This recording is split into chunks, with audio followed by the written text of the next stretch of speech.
Matt, we're recording today not long in the aftermath of what could have been another treble for Celtic at Hampden Park. Tough day all round. We failed to lift our 9th treble, and it's amazing that failing to win a treble is now deemed as failure in itself. You've quite literally written a book on trebles, however.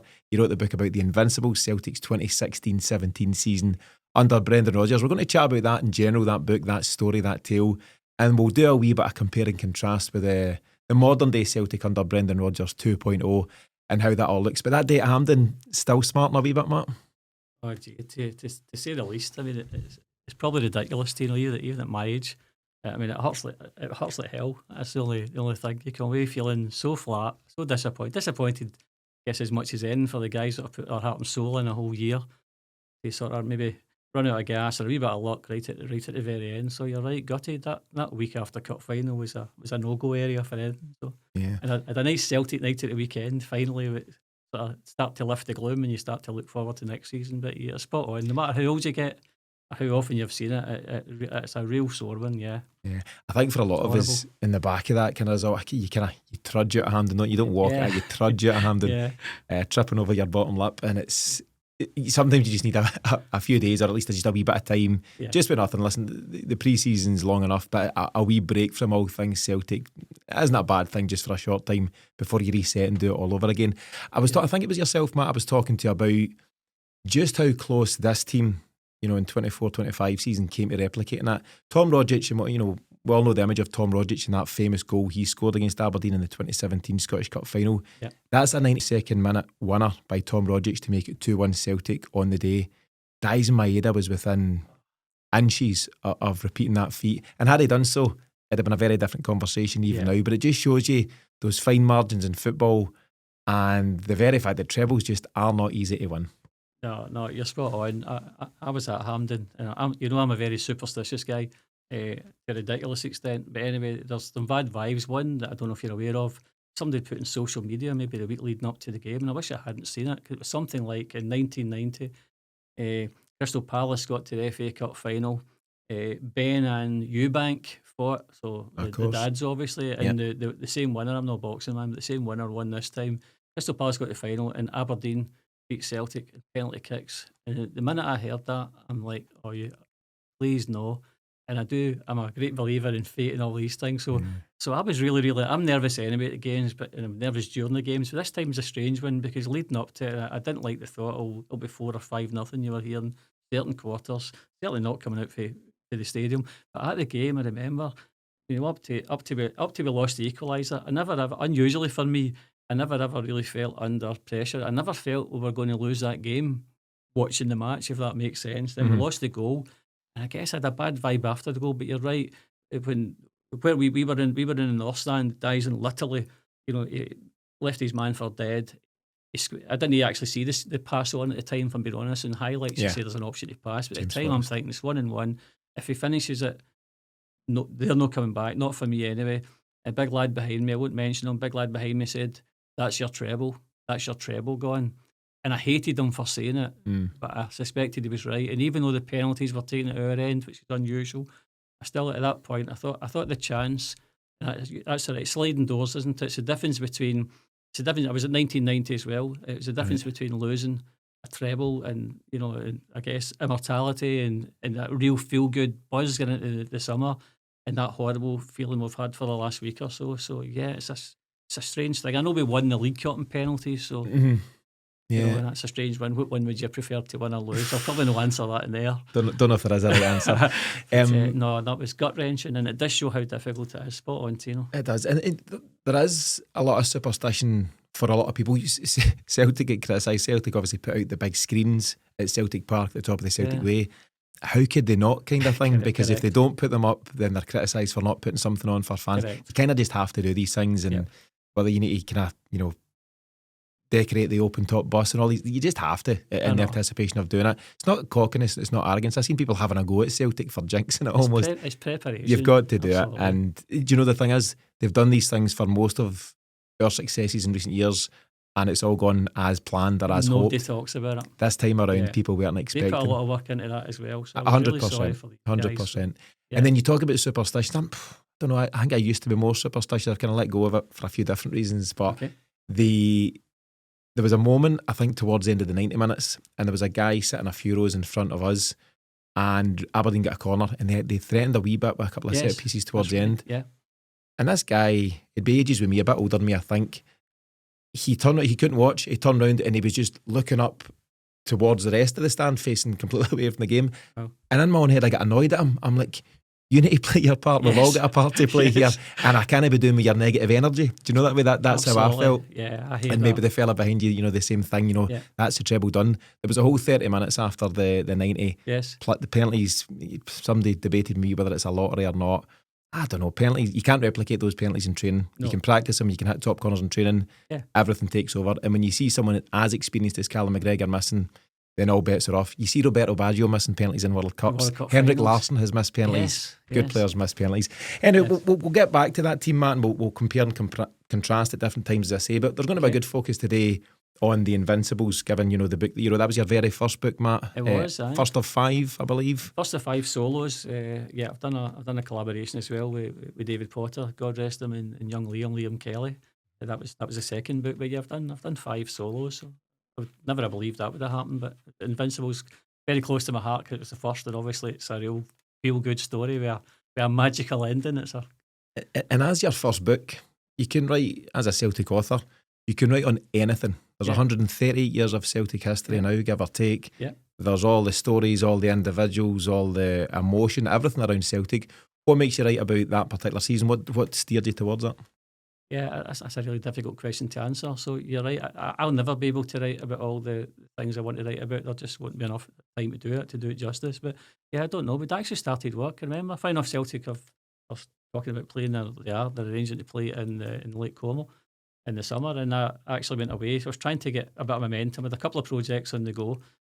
One of which latterly came out, which was Gordon Strachan's first season. So initially, if I'm being honest, I'd been asked to write that book. I'd been asked to write a book about Gordon Strachan's first season. I was plodding away with that, and time to time we have chats about what's working, what's flavour, what's topical, and for whatever reason it was suggested, why don't you sort of park that for a wee second and focus? This Invincible is a wonderful story. Mm-hmm. Why don't you park that work, revisit it at a later date, which is what we did, and focus on Invincible. So I actually went. Out to Italy, a sort of open ticket, just to try and get some peace, to actually focus and get a structure and everything else. Ended up spending about 5 weeks in Italy. And then while I was out there, Celtic arranged a friendly in Switzerland in St Gallen. I was with the Italian Celtic, so we ended up going there. So that was a cracking summer. But the big thing was they got up in the morning, just fully all day working away. It was on my own. Go for some dinner at night, come back in and work. And I loved that story. Also, although the focus was on the Invincible season, because it was my first book, it was also an opportunity to bring a lot of past experiences in. So, for example, the Scottish Cup final with Aberdeen. Well, my first Scottish Cup final was the 1970, the Davidson final. So it allowed you to bring in a lot of memories, a lot of history. Bring in things about my dad, and just the characters and events that were more me than Invincible season. So yeah, I'm really pleased. It was a really exciting time. Something I never thought I'd do. A wee bit of a dream to actually come out with that. And as you say, finishing Celtic winning an unbeatable, invincible treble in the dying seconds at Hampden. I don't know if you remember talking about memories. My memory is Tom Roggett gets that ball and the halfway line, picks it up and starts to glide, as we say for Tom. He starts to glide towards the box. Do you remember? There's a flash of lightning. It's the weirdest thing. Goosebumps even think there's a flash of lightning across the sky. I wish somebody had captured that on camera. And then as he puts the ball, he's not right to score the English scores. Every time I watch it, I still look to see what post did he actually beat him at and how did he beat him at that post. But so just magical memories. So Invincible's pretty special. And I remember saying at the time as well that maybe actually in fairness, somebody said to me at the time, it won't be until a few years down the line that people really appreciate what's actually happened here. Yep. Is in what 150 years. Well, sorry, if you talk about the treble in the last 80 years, no one else has done an Invincible treble. Even Jock's Lions, who won everything, beat everybody, European Cup winners a lot. They lost domestic games. And I think because incredible we followed up that Invincible treble with another and another and another, a fourth treble, quadruple treble. it became the norm. You just set that, and that's maybe hampered us a wee bit this time around. And in 2025, that trebles are expected, and that's not a great place to be. We're definitely a victim of our own success, and I'll maybe probe a wee bit further with you on that. It's a high bar to start the season with every year. Absolutely. Yeah. You mentioned the Tom Rodgers moment. Yes. And the flash of lightning, and I can't fail to mention there's a bit of artwork on the wall behind Matt, and if anyone's watching on YouTube they'll see that, and I'll also show this on our socials. It's a poster we've had designed recently by a friend of ours, and it's the commentary from Ian Crocker, so it's a little opening here for Tom Rodgers. Celtic have done it, they always do it, they're closing in on the Scottish Cup, they're closing in on the treble, and it's Ian Crocker getting real animated. It's part of the artwork. There's a flash of lightning. If you look now, you'll be able to see it just be right behind Tom Rodgers' shoulder. Oh, superb. And it was really cleverly picked up on by the designer. And that was such a moment in the kind of rainfall. And what is it?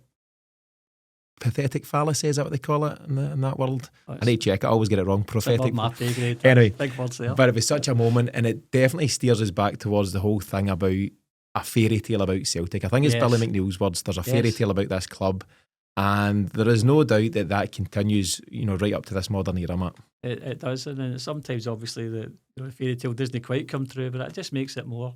I guess my thing, having a week to reflect on it, is if you think about it, I couldn't believe it. The last cup final we lost was 2012. Can you believe that? The last cup final we lost was Kilmarnock in the League Cup 2012. Under Lennon. Under Neil Lennon, which means that the only player in the current squad who's experienced a cup final. I hope I'm right in saying that. And I couldn't think of another one. But the last cup final that we lost was 2012.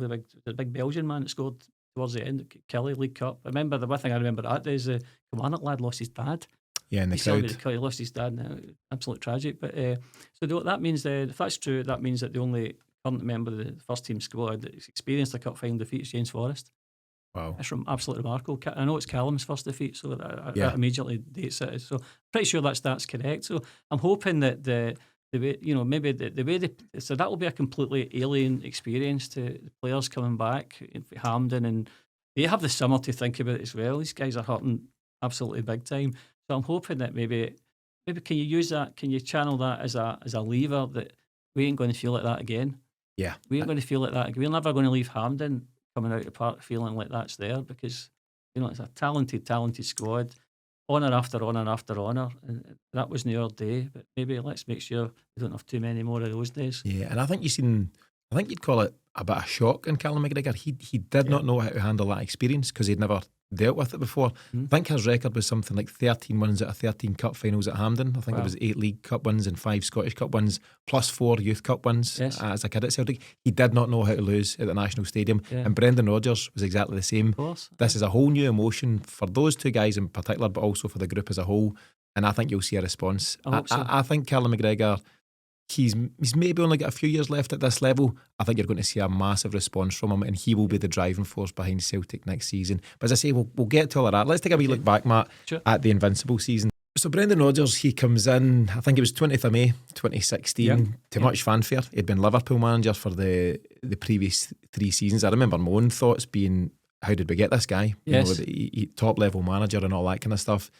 And he took over from a Ronnie Dyler side who had won 2 league titles in a row, but obviously some other things hadn't quite gone their way, and that loss to Rangers in the semi-final the season before was a real catalyst. First of all, before we get to Brendan Rodgers' side, Ronnie Dyler, how should he be remembered in the whole part he played in Celtic's 9 in a row? Oh my goodness, that's a difficult one, because Ronnie himself came across as a decent enough man. A lot of good ideas.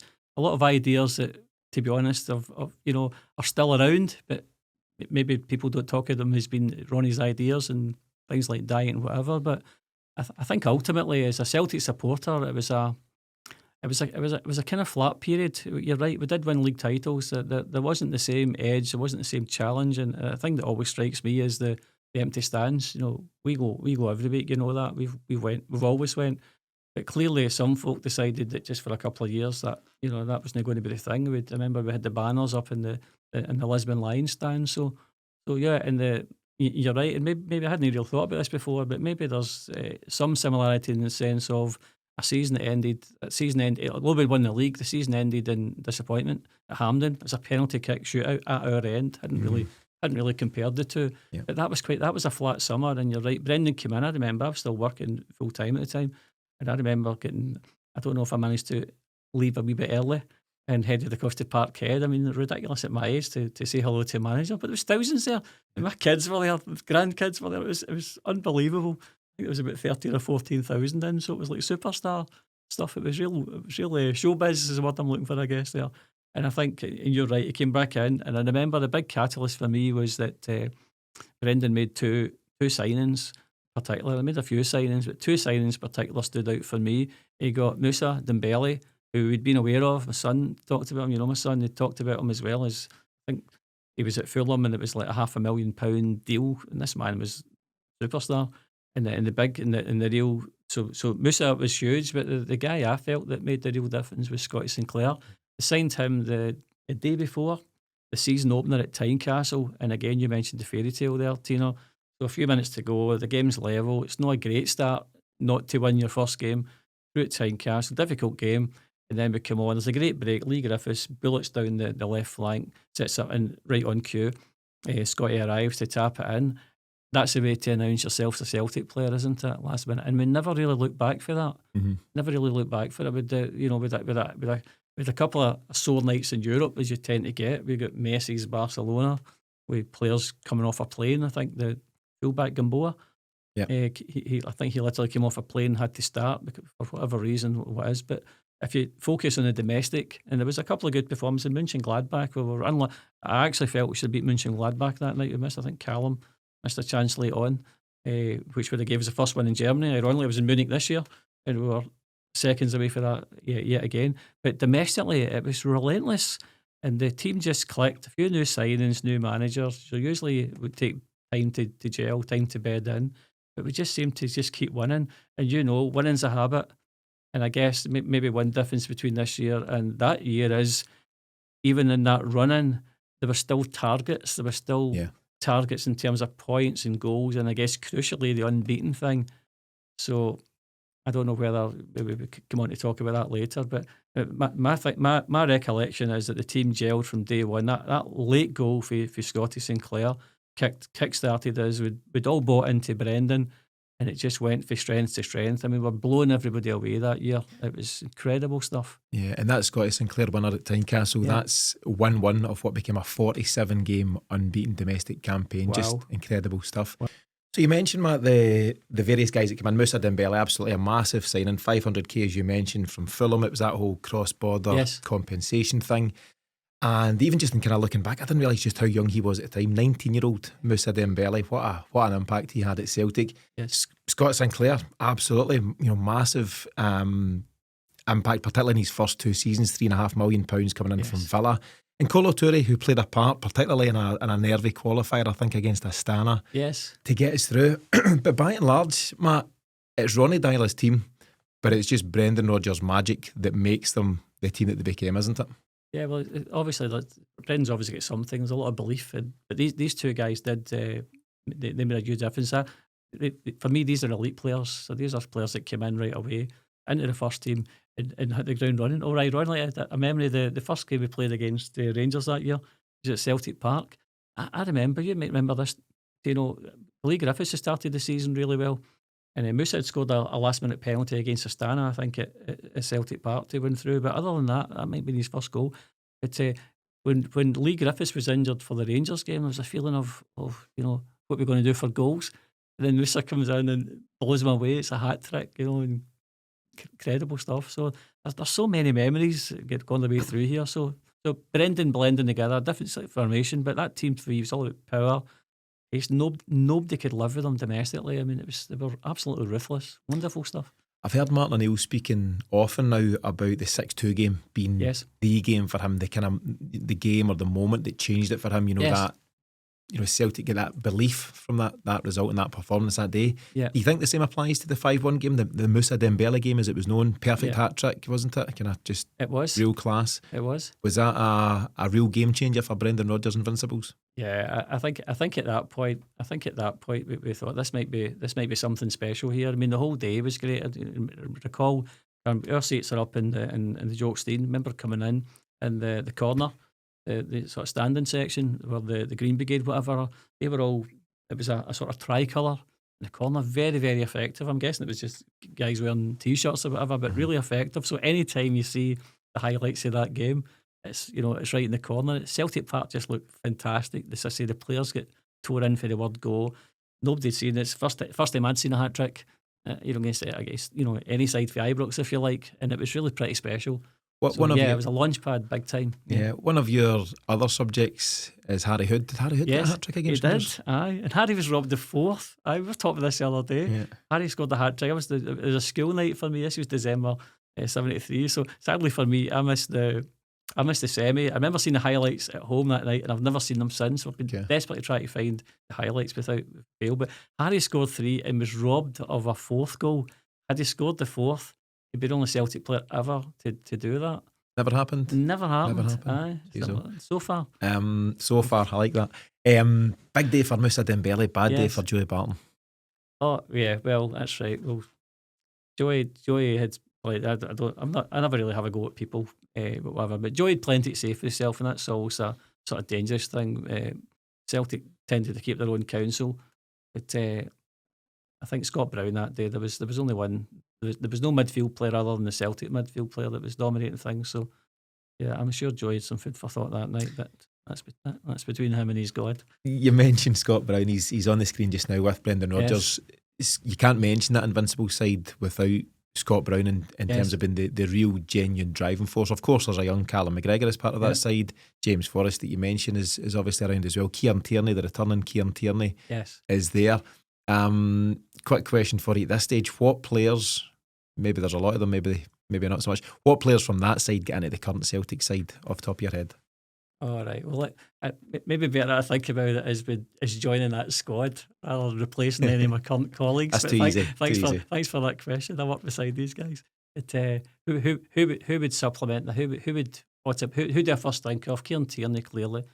Greg Taylor's a wonderful servant for Celtic as well. This smashing job.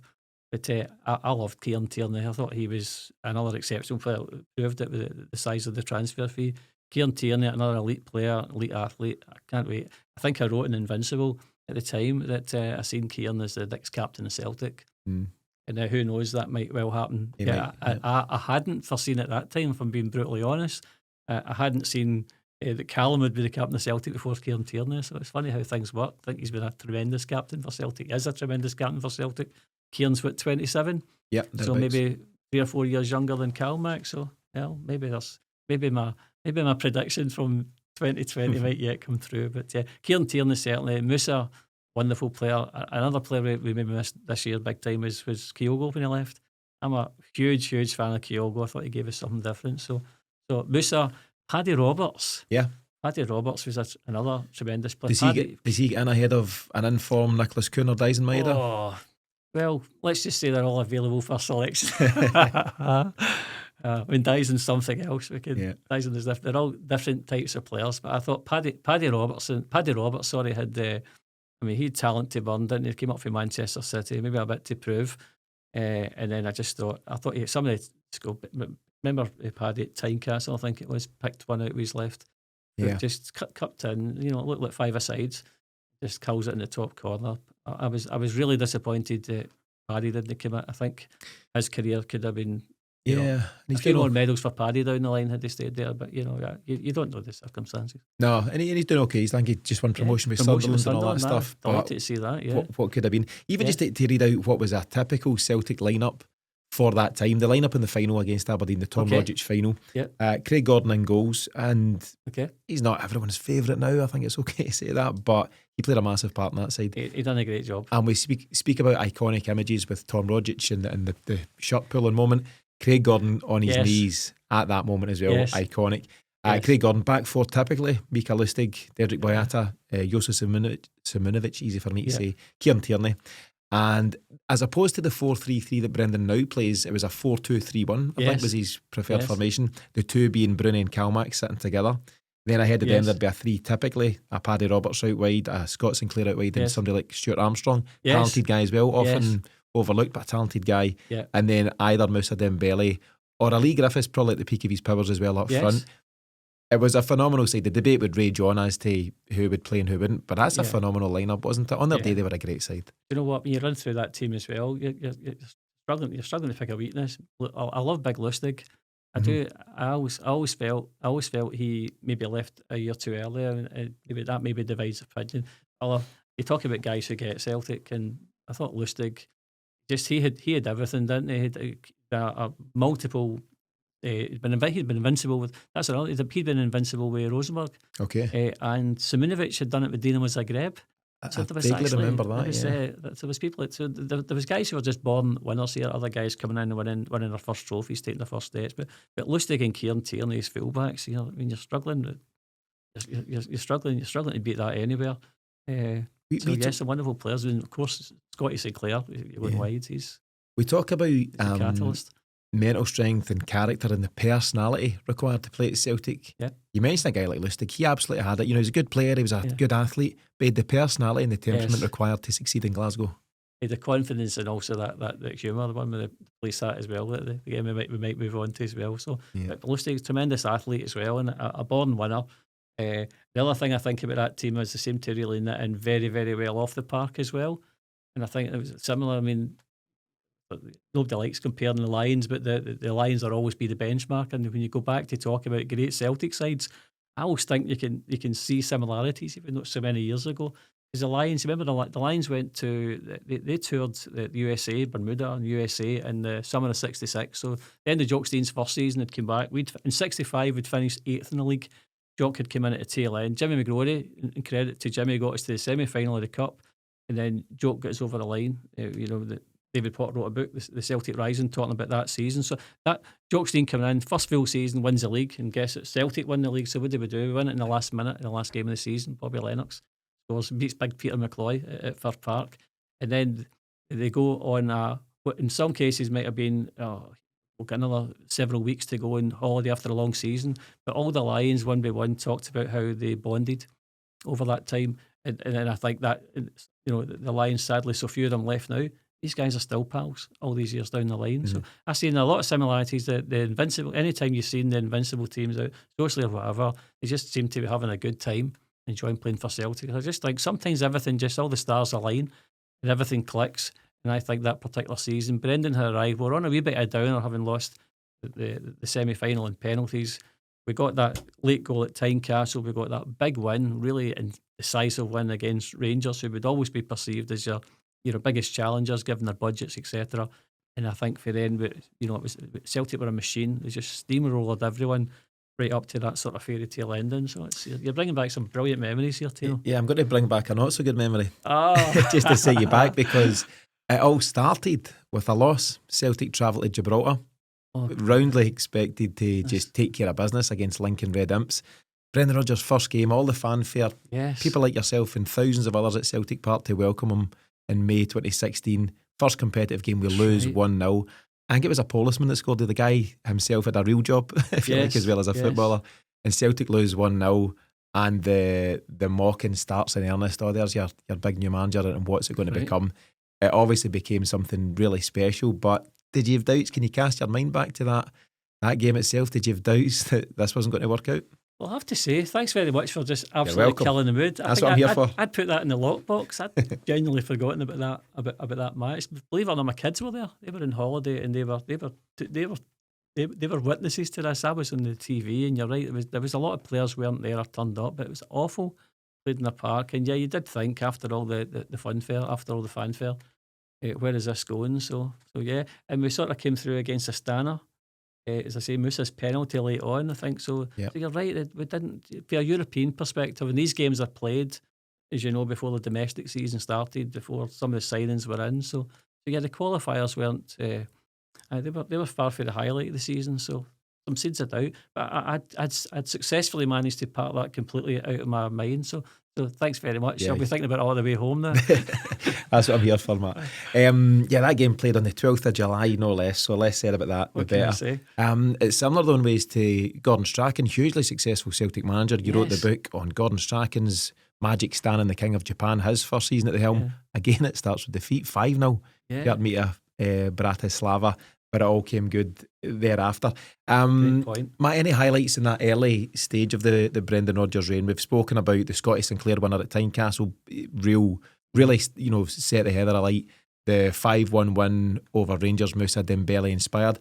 Anything else going on about those times that gave you the confidence that, hold on a minute, this could be something really special? Yeah, it was a game I didn't manage to get a ticket for. It was Motherwell at Firth Park, maybe November, December. I think we might have won the League Cup the week before, early December perhaps. And Celtic were behind and struggling, and then right at the very death managed to get back in level terms. And right at the very death, Tom Rogic pulls another, arrow out the bow, whatever, arrow out the quiver, and 6-1 in the corner. And at that point, I thought, this team just refuses. There's nobody beating us here. They just refuse. So I think that was another key moment in the season for different reasons. First part's never an easy place to go. You talked about the Gordon Strachan book there. So and you're right, Bratislava was horrendous. But actually taking that step back, Gordon actually came in the tail end of. Although ironically we won the Scottish Cup, but we came in the tail end of Martin O'Neill leaving because he was dealing with some health issues with his wife. And we had Black Sunday at Motherwell. So the mood that summer was absolutely horrendous. And then Gordon comes in, so it's the end of your. Larson had gone the year before, but it was the end of, if you like, the Martin O'Neill, era, that area that we, so we look back on so fondly. And then Gordon had to pick up from not just that and coming in, not with a Celtic background again, maybe a divisive character. Gordon had to come back in after losing all European competition pretty much in the first 90 minutes of his Celtic career. And he ended up going on and winning trophies. So I've actually met Gordon twice, and having not met him for 40 years when he was a player and everything else, I've actually met him a couple of times. We were talking about that time and whatever, and he's quite a philosophical guy, Gordon, but I don't know how he came back for that. Yeah, and Brendan, of course, came back for the Lincoln Red Ups. Yeah. We have talked about Tom Rogic on several points so far, and again, just to ask you another tough one to bring it back to the modern day squad. Do we miss a Tom Rogic maverick type, and is it something that you think Brendan Rodgers would like to see within his side? There's a real wealth of talent on this current Celtic side, and I know there's been a bit of criticism at different times and a disappointment that we've covered of losing the Scottish Cup final, but there's huge talent on that side. But are they missing the maverick, the Tom Rogic, the Aaron Moy type even? Is that a player that we lack at the moment? Yeah, it's another wonderful player. I mean, obviously, can't speak for Gordon, for Brendan, but from a personal point of view, somebody like Rogic would grace any team. And Moy he's a tremendous signing. Sort of came in for left field, that one, didn't it? And wasn't there that long, but again, it's shades of Lubo and all that getting back. But I think Tom Rogic and that ability, you use the word maverick, that ability just to turn the game when we've tried all the other routes and go in. Yeah, absolutely. Tom would grace any team, or that kind of player. Yeah. While I'm on tricky questions, Moussa Dembele, I'm sacked in the morning here. is often spoken about being the best since Larson, and that's become a cliched phrase in itself, isn't it? Best since Larson. And I think the three main contenders to that throne would be Dembele, Edward, and the recently departed Kyogo. Do you have an opinion on that? Who would be your favourite striker out of those beyond Larson? Oh, that's it. Can I pick three, Tino? I mean, that's fabulous. I thought Hooper was a great striker as well, getting back. But Kyogo, can I talk about him all? Kyogo, we're doing the tours, we talk about my sort of life is sort of bookmarked by these great players. As a wee kid, Jinky. As a teenager, Kenny. As a dad, Henrik. And as I used to say, and I'm going to give it a use because as a grander, there might be a fourth guy here. So I was broken-hearted when he left. I mean, I get it. I was broken-hearted when he left. So Kyogo is a wonderful striker and an elite player. If I'm absolutely forced to pick one of those three, oh dear me, loved Dembele. I'd actually go Eddie. Would you? I thought French Eddie was a tremendous talent. Aye. The French Eddie that left Celtic under a cloud, or the one a wee bit before that? Well, the French Eddie that was banging balls into the opposition net. Yeah. The French Eddie that sealed the treble on the rain at Hampden, and another one, Big Lustig's perfect headed pass through. And again, there's another one, Tino. There's another 1-1 scenario late on in the cup final. 1-1. They was never missing that. It's an unerring finish. Goalkeeper, I think, sends one way and the ball's in the other way. So Well, here's the question: if I could have one of those three back tomorrow at their peak, who's it going to be? My son will probably fall out at me. He loves Dembele, but I'd take French Eddie. I thought he had everything. He had lots of football, could play wide, he'd strength, he'd physicality in European games. He was always seemed to be the guy that came through goals. So I think Eddie maybe shades it. That's a really, really tough question. Yeah. I bet you'd ask 10 Celtic supporters that question. I'm going to throw it back. Who are you picking? It's Dembele for me, but I can absolutely see the merit. In order for me to be Dembele, Kyogo and Edward, and I was a massive Edward fan, by the way. It's just it's such a tough choice, and it's been a bit of a disappointment actually, hasn't it, to see Edward not kick on and Kyogo obviously having his struggles just now. Yes. Dembele did have some success at Lyon, and I think he did have some heart trouble, a few different things going on when he went to Atletico Madrid and stuff, and now he's in Saudi, isn't he? It's kind of... I'd take him back tomorrow though. I have to say what a talent he was, and I'd take the three of them back.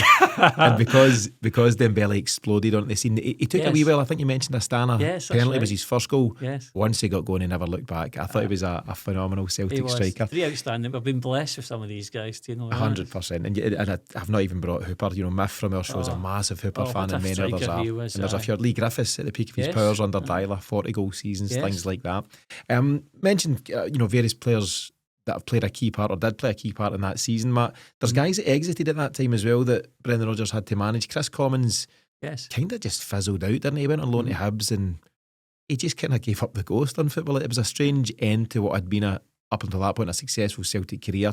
Charlie Mulgrew, I think Brendan Rodgers potentially had an option to keep him, decided against it. Stefan Johansson, who was also very important under Ronnie Dyla. Yes. But that's the job of the manager, isn't it? Those guys are all talented players in their own right, but that's the job to shuffle the pack and work with what you've got. And question for now, Matt, is the Brendan Rodgers of today a better manager than the one that took Celtic to invincible success in 2016-17?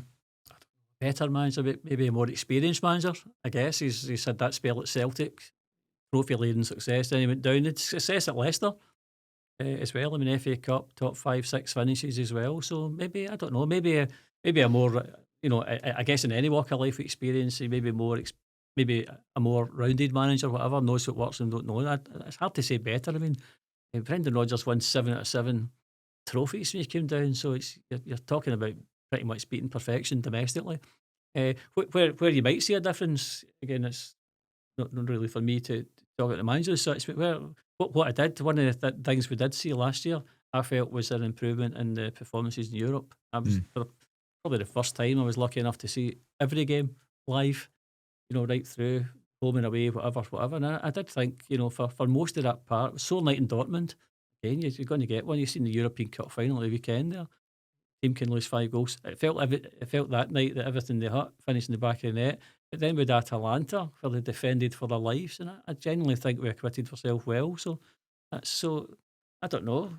I guess only Brendan can answer that. More experience. Still delivering success. We lost a treble on the basis of a missed penalty or a missed chance, however you want to look at it, or a goalkeeping error, or a combination of all of those. So it's really hard to find fault. Is that the main difference between that side and this side, given that the Invincible season was just incredible and something we hadn't experienced, up until that point? But you do have to offset it with the failures in Europe. We qualified for the Champions League, which is the first goal. We didn't really acquit ourselves well once we got there. Whereas this time around, and I accept it's a new Champions League format, but Celtic really can take great credit from what they've done in Europe this season. And that includes a doing at the hands of Dortmund, but some real credible performances against the likes of Leipzig and Bayern Munich, albeit we kind of felt just a wee bit short on that occasion. And we've not quite won the treble. Here's another question for you. Okay. Do you take the double every year if you can progress in Europe, or is it all trebles for you in domestic dominance? Well, progress for Europe, I hate giving up any trophy. I'm competitive at anything, 5 or 6 or whatever, but if it's a straight choice between a double and improving in Europe and a League Cup and no progress in Europe, I'm probably going for European. I think the benchmark for Celtic now, the club that we are, so is to maintain that dominance domestically. Does that mean every trophy every year? I think realistically it can't, because you can see how Kilmarnock last year, bad afternoon at Rugby Park, a decision here or there, an injury here or there. I'm taking progress in Europe. And every year, this time every year, when we look ahead to the campaign, much as I will be travelling to, your midweek games, we don't have a Ross County at Christmas this week, so we're going to this year. So I'll travel everywhere, but what I'm actually sitting looking forward to now is that Champions League draw. I do think the new format is great for Celtic. If you talk about the Invincible campaign, and pretty much year on year, the groups that we were drawn in, they were horrendously tough. Given we were normally seeded fourth, you basically faced home away, 3 home and away ties against sides who were, bigger budgets, playing in higher leagues with some of the best players in the world. It's a real grift. Whereas I thought last season was more of a fair fight. And if you think about that, I mean, one of the games, the game I remember was Bruges at home. Everybody was saying they'll take care of him. I was a bit nervous about that. As I mentioned earlier, it tends me a bit. But they were a really well organised side. But at the end of the day, we lost an own goal. We missed chances. I mean, had Celtic won that night, I think I'm right in saying they'd have been straight through. And then we came to play Villa Park right at the very end. Fairly certain we had to play that without Maida. We lost. There was a couple of big players missing. So there was a thought that just said, I thought over the piece. I thought we learned. I thought we improved. I thought the game against Leipzig was exceptional at home. That was one where probably most of us didn't feel there was the 3 points. Certainly wasn't a given. Perhaps were unlikely. Most folk would maybe have taken a point. Whereas actually Celtic that night, that was a proper European performance. So yeah, I'm looking forward. I'm looking forward to what the draw brings here. This season, and I would take progress. I would take progress versus that third trophy, if pushed. Yeah, and I think a lot of people would be on side with that because it was an exciting campaign all round. There was ups and downs throughout this campaign, but the European stuff was probably the thing that got people most excited. Yeah, and I think we'd all be in for a bit more of that and then some. I was going to ask about the lack of genuine competition and how much that affects Celtic. So obviously this time around we won the league by 17 points, and I think if I've been really frank about it, it felt like a procession to the title after the turn of the year. You did have the Bayern Munich game to look forward to, and there was great excitement, but as I say, we did fall short on that occasion. And Celtic then coast to the title. Then the players, I always talk about human nature and how important a part it plays. The players knew they could coast to the title, and that therefore does make it hard to lift yourself for the wee spikes in between where you want to beat Rangers, but it doesn't really matter. But you absolutely wanted to beat Aberdeen, and we weren't our best in the final. And I just think it's hard to lift your levels when you've been coasting. I think that's a challenge. And on that, do you feel that lack of competition is currently hurting Celtic, Matt? Do you think that's a genuine thing? Well, I do think I'll maybe answer the question a different way. I do think that when we have serious competition, they tend to produce better Celtic sides and better performances. And I mean, I'm going away back talking to someone recently about not a Celtic man, talking about what was your favourite time watching Celtic. I said I'm probably going to surprise you here. I said because it was probably the 80s, the sort of late 70s, early 80s under Big Billy. I says, and it was a time where we didn't win any trophies, but see when we did, it sort of seemed to, they were pretty special because at that time you were playing against an Aberdeen side under Alec Ferguson, Jim McLean's Dundee United, who were competing at the top level in Europe. In terms of the resources, they were very similar. So the Celtic Park crowds and Pittodrie and Tannadice crowds were not a million miles apart. So Celtic, for instance, I think lost out in Frank McDougall because St Mirren offered significantly more money for a striker who eventually went to Aberdeen and hurt us. So that particular time, I also thought the support was a bit more defiant and tolerance, maybe the wrong word. But I remember being up in Pittodrie in that beach end of the paddock when you've lost 3-0 or 4-0 or 4-1 or whatever. And 20 minutes after the game, you're still shouting for the team and everything else. It's also a team you could relate to. But the big thing for me was the competition, because these were serious sides, and when you turned up at Celtic Park to play, and even St Mirren had a tremendous side at the time as well. They were flying with McGarvey and Billy Stark and all the guys before they sort of moved on. But when you did win these games, then I think there was a feeling of greater satisfaction. So for me, I welcome the challenge. I'm not someone who says that is happy with, I don't want a procession every year. I love my football and I love my team. But I want this challenge because I think if let's say, for talking sake, the challenge is raised domestically this year. Let's say whoever club spends some serious money and brings some players in, and we're struggling to win it. I actually think Celtic would respond. I think Celtic would respond to that, and Celtic would go up another level. I genuinely believe that. So yeah, So conversely, do we suffer from the lack of competition? I think human nature, professional sportsmen, maybe you need that edge. If you go into that park and you know that in 90 minutes you have to score X amount of goals, or you need a point, you need 3 points to win. Even us, we in the level that we played at, you absolutely had that. So do you subconsciously, is your mindset different? I don't know. I guess only the players can answer that, but it's not a far-fetched theory, I'll put it that way. I think just in any sporting life, any competitive sporting life, when you don't need to be at your absolute best to win, then that's not going to get the best out of you. Can you pick and choose? You probably shouldn't, but as I say, this human nature thing kicks in, and we talk about, we've often, or a lot of us have referenced the competition that James Forrest got from the aforementioned Paddy Roberts. That brought out the best of James Forrest at that time. Yes. Don't know who James Roberts is, but if he didn't have an insider on the transfer dealings here too. If James Forrest didn't have that push at the time, he might have just coasted to an extent. But pressure and competition is healthy. Absolutely. I think in our world, and I've said this before, I welcome competition if that happens, whether it be Rangers, Hearts or anyone else, and I think Celtic will respond accordingly. To take it back to the Invincible season, however, and we're talking potentially about a lack of competition, there was so much noise about Rangers that year, and that was them back in 55 and all that nonsense. Celtic smashed the title with 106 points, 34 wins and 4 draws, 106 points. Next challenger was Aberdeen, 30 points behind. Seriously? Aberdeen were on, let me get my numbers right here. Aberdeen. You're right, you're absolutely right. Aberdeen finished the season on 76 points and Rangers on 67 points. They're nearly 40 points behind us there. Wow. So it's interesting because from those numbers alone, that would tell you there was, to a huge extent, a lack of competition that season. But it didn't feel like it, did it? It felt very enjoyable throughout. Nothing tedious about it, to use the modern term. And I think a part of that, although nobody was using the I word, were they, all the way through. I thought you were saying what was the next challenge. I was thinking it was goals. Because I remember on the last day of the season was Hearts at Celtic Park. And I think, did we win 2-0?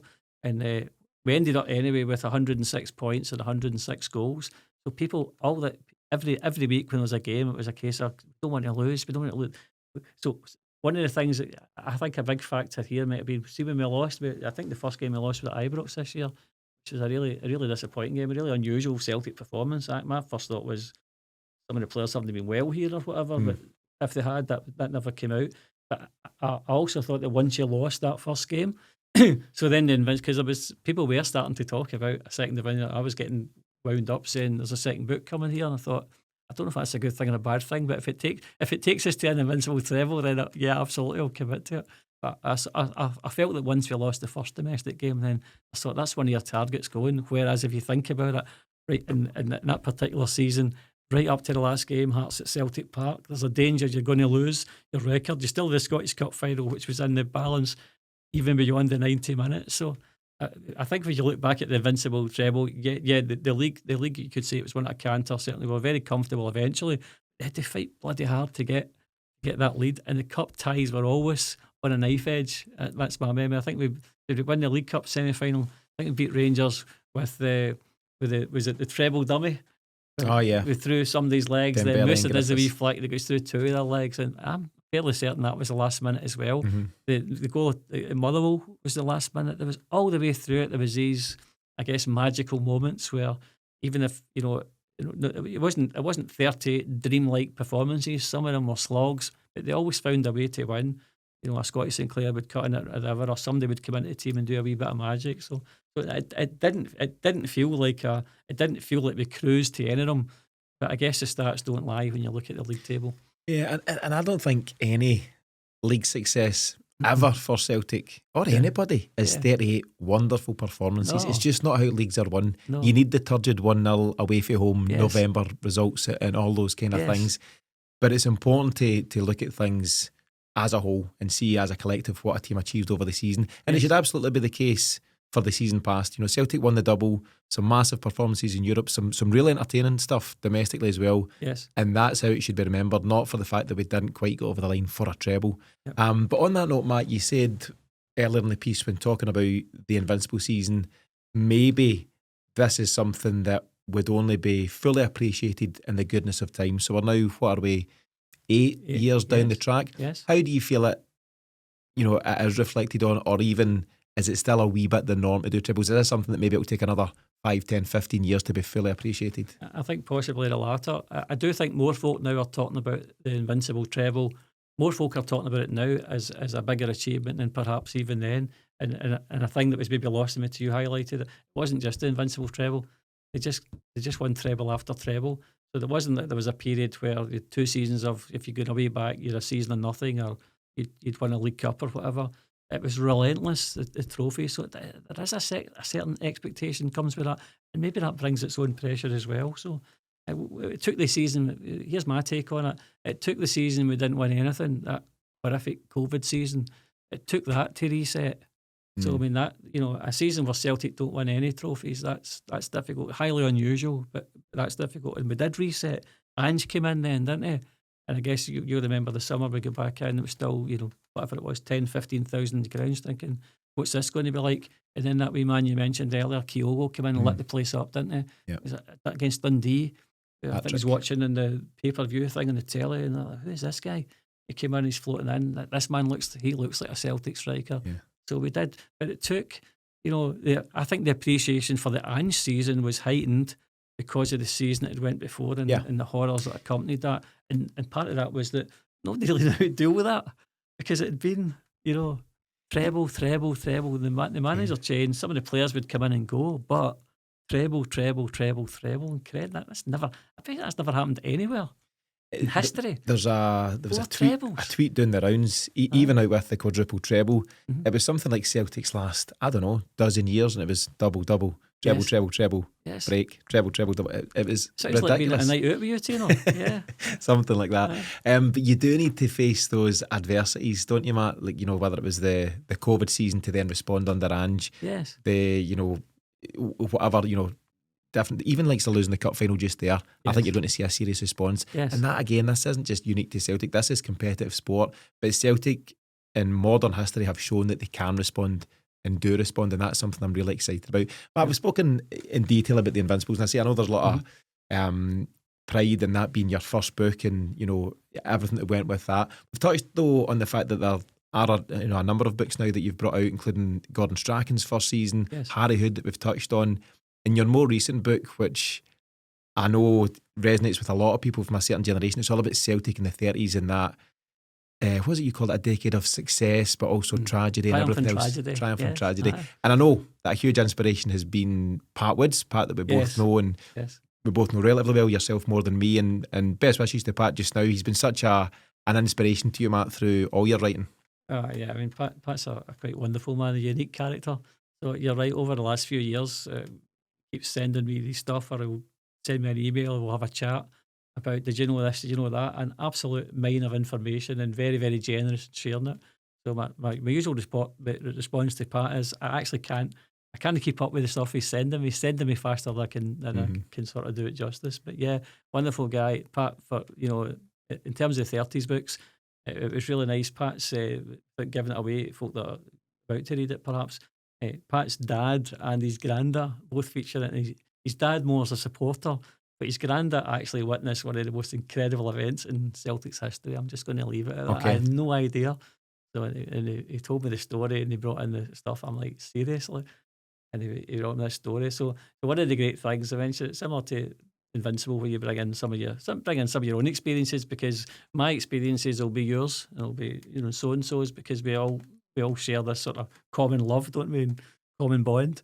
But so we bring in a lot of personal stories from the likes of Pat, from the families of the players that played in the 30s. And it's a long, long time ago, but lots of these families, people's dad, you go for lunch with them, and they're bringing their photos in, and they're so proud that all these years down the line, you're still talking about the story.